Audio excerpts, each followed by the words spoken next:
கர்த்தரும் இரட்சகருமாகிய இயேசு கிறிஸ்துவின் நாமத்தினாலே யாவருக்கும் வாழ்த்தலை தெரிவித்துக் கொள்கிறேன். ஒரு பெரிய ரயில்வே ஸ்டேஷனிலே மிகப்பெரிய 2 ரயில்கள் வரவிருந்தன.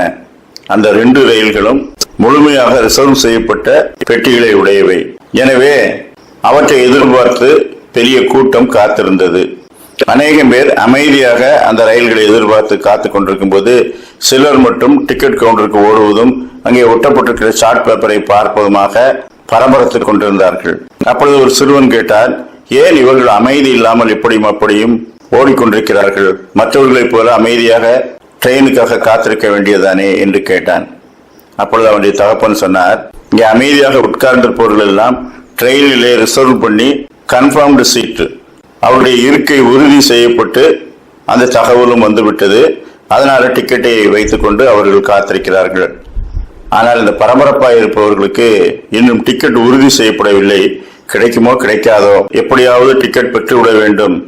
அதற்காகத்தான் அவர்கள் எங்கும் எங்கும் பரபரத்து அலைந்து கொண்டிருக்கிறார்கள் என்று தகப்பன் சொன்னார். நாம் கர்த்தருடைய வருகைக்காக காத்திருக்கிற ஒரு பரிசுத்தம் உள்ள ஒரு கூட்டம். நம்முடைய ரட்சிப்பை நாம் உறுதி செய்து கொண்டிருந்தோம் என்றால், பாவங்களை அறிக்கையிட்டு பாவ மன்னிப்பாகிய ரட்சிப்பின் நிச்சயத்தை பெற்றிருந்தோம் என்றால், கர்த்தராகிய இயேசு கிறிஸ்து வருவதற்கு பொறுமையோடு காத்திருப்போம். இல்லை என்றால், இன்னும் ரட்சிப்பை பெறாதிருந்தால் தேவகுமாரனோடு செல்ல முடியாது.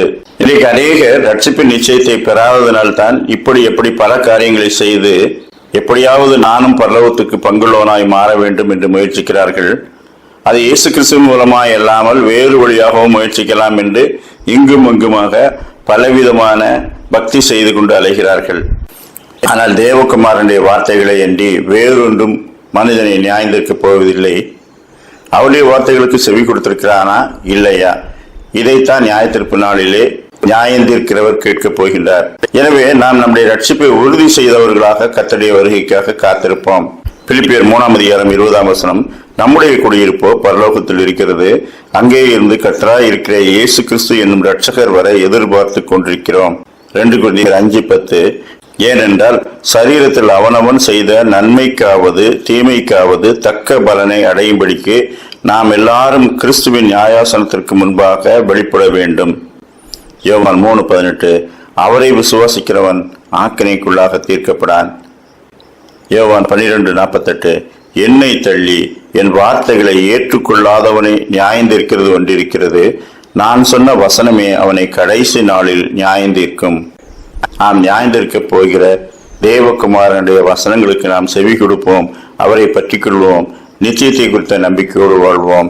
கர்த்தர் தாமே அப்படிப்பட்ட நல்ல சிந்தனைகளை இந்த நாளிலும் நமக்கு தந்தருள்வாராக. ஆமேன்.